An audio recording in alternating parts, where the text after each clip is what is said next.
I'm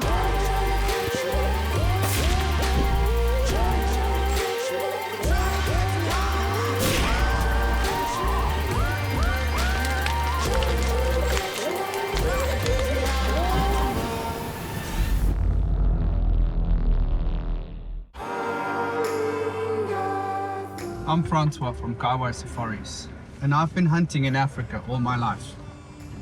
Together with my partner Eric and our professional guides, we guide everyday American hunters to hunt the dozens of species that our beautiful dark continent has to offer. This is Getaway to Africa.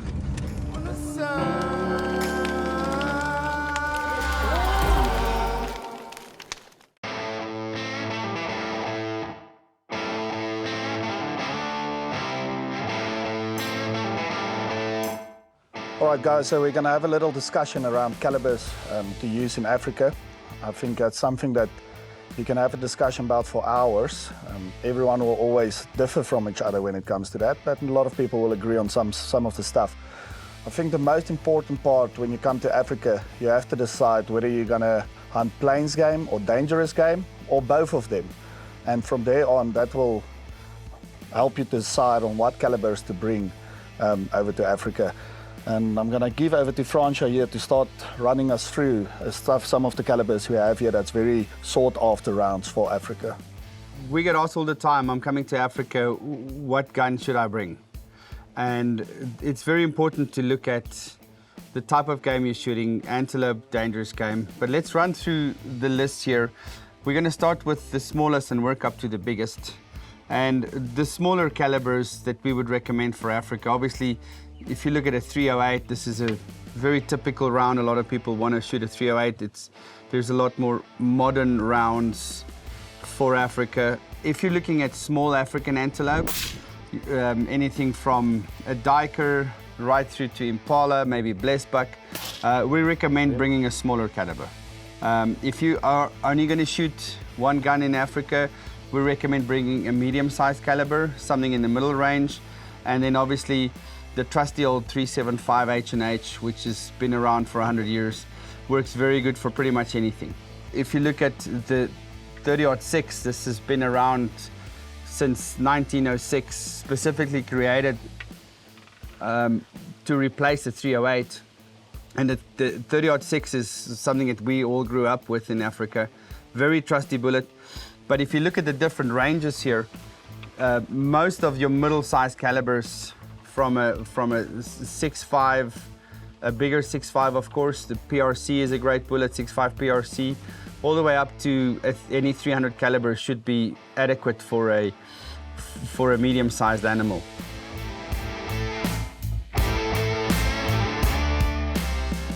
The perfect caliber for all round would be a 375 H&H.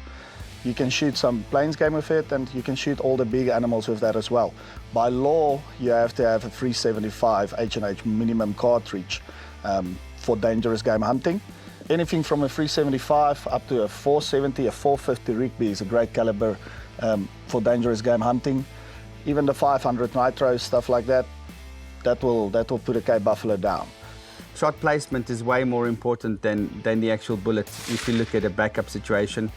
And the same goes for hunting. If you're shooting a 243 with a 95 grain bullet, and you're shooting a Cape Buffalo through the heart with that, it will still kill it.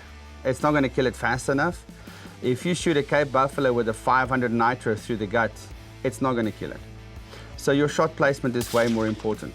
For backup in Africa, we have various options. We like to use the right gun for the right application. I like to use for cats, for example, for lion and leopard, I like to use my Wild West guns, 45-70 modified to a 457. This shoots at 350 grain solid at 2,300 feet a second. This is this one here. And you'll see there's a lot less powder than, for example, your 470, but still does the trick if you back up on cats.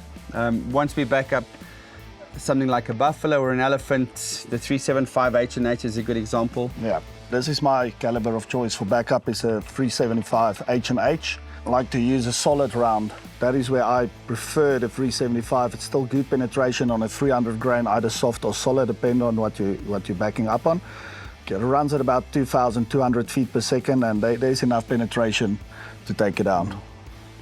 And then obviously, ultimately, your big doubles, you know, shooting big, heavy-bodied animal like a rhino or an elephant, a solid on a 470 nitro or a 500 nitro, there's nothing better than that. This is the epitome of dangerous game hunting in Africa, and also one of the options in our arsenal of backup rifles. And it also looks really cool on camera when you got a big double over your shoulder. That's right. Your clients feel a little bit more relaxed with a big double over the guide's shoulder. So guys, thank you. This is a little bit of information about our calibers of choice for Africa. But be sure to talk to your guide and make sure that you practice. Way more important than the bullet is you making the shot at the right spot.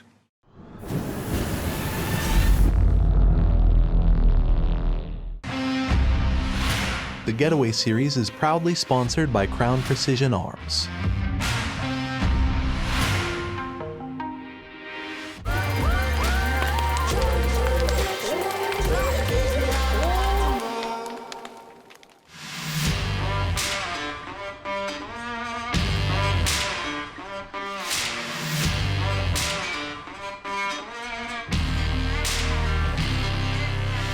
We started early. We found some really good springbuck.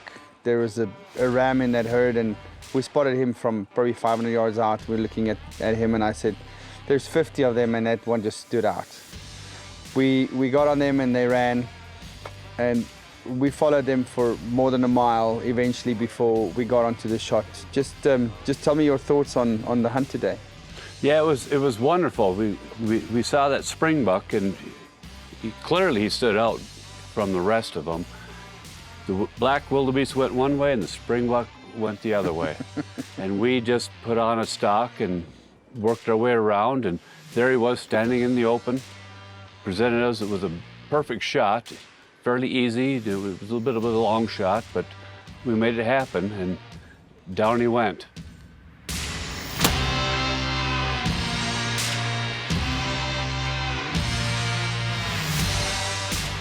I might have hit him a little bit back.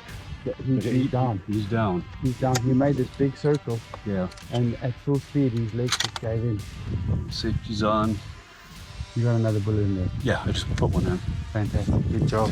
And then we had the blood trail to finish the whole thing off. Tell us about the blood trail. It was Oh my, it was like a highway. Zipped him through right through the lungs, and there's like a 18-inch wide swath of trail that led us right through to that little springbuck, and yeah. it was just fantastic.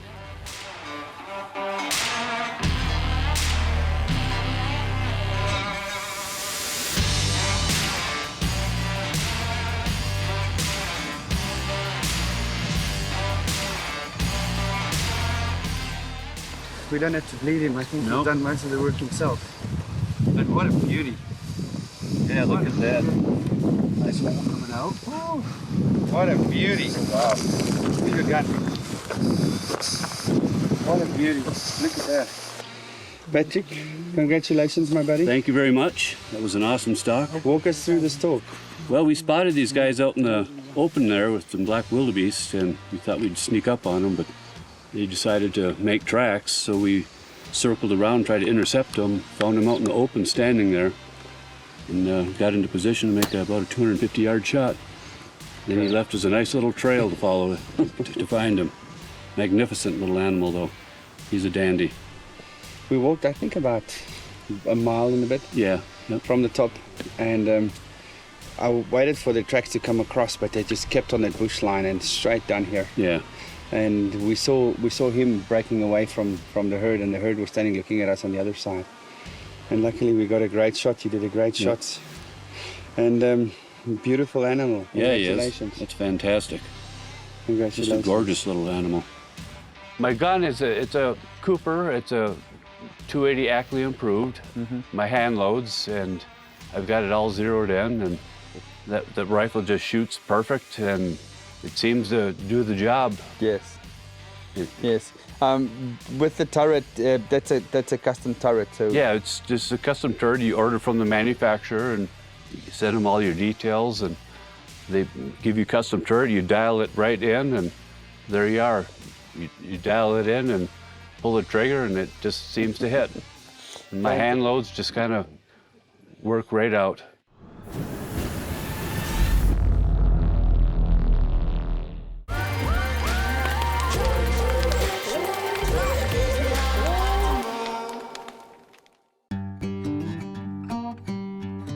All right, so we have those giraffe over there. You can see it's 2 females and they're 2 babies. Corey, I want to ask you something. Test your knowledge. Oh man. So a human being has got in his spine there's 7 vertebrae. Look at that long neck of a giraffe. How many would you guess a giraffe has got? 72. It's also 7. You will look at them and you see those long necks, and that thing is like 13, 15 feet tall, and it's still just 7. I mean, it's big vertebrae, but every mammal is the same. Saying that a giraffe male can grow up to 1,500 kilograms, which is around 3,000 pounds. It's huge animals. And a very interesting fact about giraffe is the meat is actually pretty good to eat. You can use their fat if you make stuff like summer sausages or ground beef or whatever. You can actually ground the fat right into the meat, and it's pretty good to eat.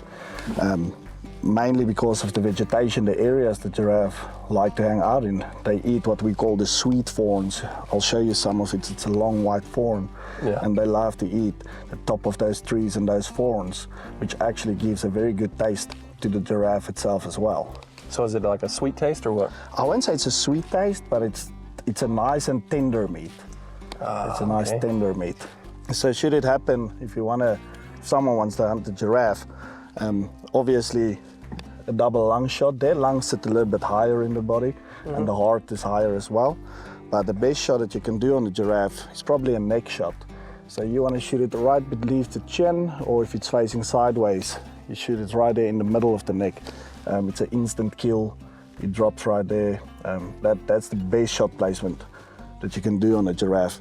And the golden rule when you shoot a giraffe is shoot it close to a road, because to recover that thing is, I usually disappear when that happens. It's a lot of work. Yeah. It's a big animal. You and me both.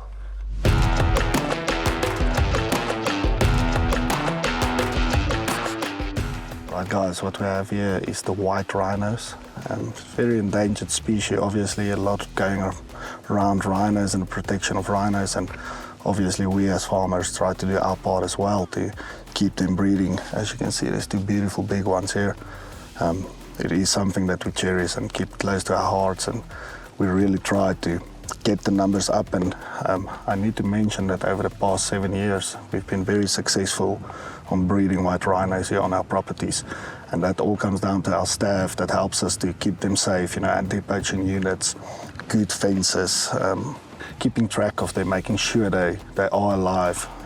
When we get cows that's about to calve, we will have some of the game rangers protecting them for a couple of days to make sure that, because the mom won't leave it, and that's a sitting target for poacher. But it all comes down to management of your animals and just keeping track of your animals and protecting them. A lot of time, a lot of effort, but it's all worth it to make sure we have that species in the future for our kids to see as well. And yeah, beautiful animals. I just love them. One of my favorite animals. My favorite thing about a rhino is just the size. I mean, it's huge. You can tell just by looking at them here. And a male rhino can weigh up to 3,000 kilograms, which is over 6,000 pounds. So Eric, got a question. How do you tell the difference between a white and black rhino? There's a couple of things you can look at. First of all, if you go down to the tracks, there's a difference in the tracks. But just by blind sight in nature, the black rhino is usually a smaller rhino than the white rhino. And the white rhino male usually has got a big bump on the back of his neck, where the black rhino doesn't. And I think that's the easiest way to tell them apart in nature. If you see a big rhino, it's gonna be a white rhino. Are their tusk sizes different too? Tusk sizes is different as well. White rhinos' tusks are way longer. If you talk about trophy size on white rhinos, anything from 20 to 21 inches and up is a big old rhino already, and they do grow up to over 30 inches. You get some that's 34, 35 inches. But a black rhino is way smaller. If you have an 18-inch black rhino, it's a big boy. And again, just to come back to where a black rhino is way more endangered. Both of them are obviously endangered, but way more endangered. And again, it's because of size and the capability of traveling over great distances, where black rhino will give up easier than a white rhino, and it's easier for poachers then to get them.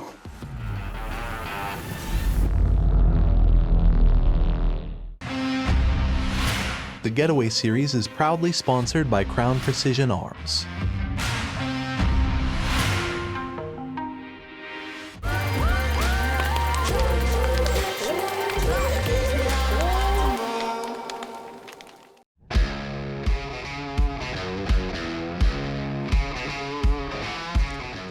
Right, Claudia, so what a day we had. Yes. Earlier this morning we started out stalking some zebra, and we know you want the hartebeest and a couple of other animals, and I love it when a plan comes together. We drove out this afternoon, we know the area the Golden Wildebeest like to hang out, and they weren't there. So we left the area, went on another hunt. We came back, and I don't want to spoil the moment because I know it's one of the species that you really, really wanted. Yes. And we're doing this interview because you got it. Yes. No, like you said, we did a lot of walking today. We really did. Couple different stalks, and that's all part of it. You know what I mean? And yeah. And I love every minute of it. And we worked hard today, and like you said, it all came together in the end, which was. This is one of the animals that I was so looking forward to getting. I love wildebeest in general. I have a blue wildebeest. I was really looking forward to getting the golden wildebeest. And when we started from 400 yards away, we went from trees to open, which typically it's the other way around. Yeah. So we started from the trees and we moved into open. Just a very low, slow stalk in the grass. These animals that do live in the plains, obviously, home ground advantage. They have very good eyesight. They're very aware. We were coming up on a fairly large herd as well, so lots of eyes. And not only that, but we have to look for other animals that are around as well. Yes. So we did a very good job. Obviously, we got into range, and he presented a good shot, and we capitalized on that. And oh, yes, I'm just so excited, and I'm happy, and beautiful bull. I couldn't have asked for anything more.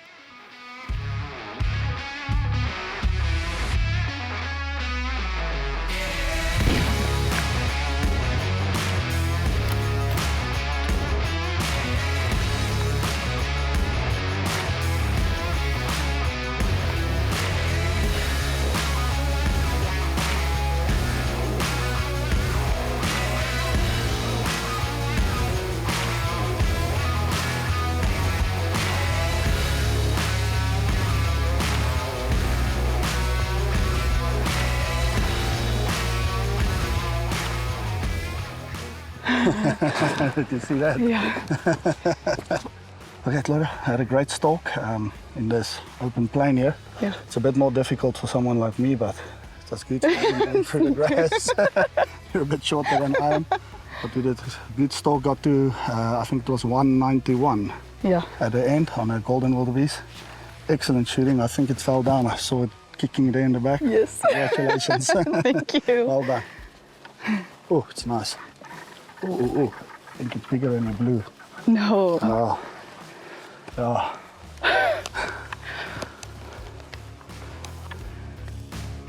Yeah. Oof. Yeah. Good job. Congratulations. Well done. Well done. It's a beautiful old golden wildebeest bull. I showed you the ridges on the inside of the horns there. It's an old boy. Yes. Good shooting from the sticks. Congratulations, Claudia. I'm going to let you run us through the hunt. So I think we started from about 400 yards maybe I would out. say about 400.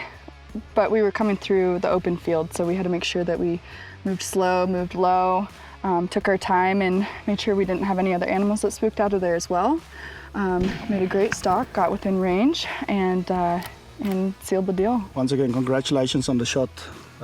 Stalking, when you crouch down, I mean, when you eventually get on the sticks, you are out of breath and, you know, adrenaline pumping. So you did a magnificent job to shoot an animal from the sticks at that distance. It was 191.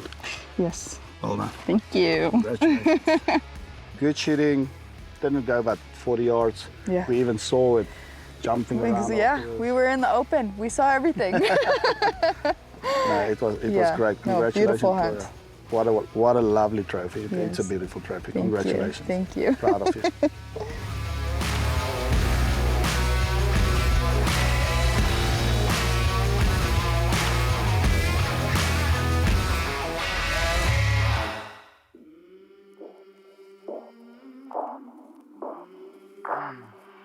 I came from the mud. There's dirt on my hands. Chasing on a sleepless night. Try to catch me howling at the moon.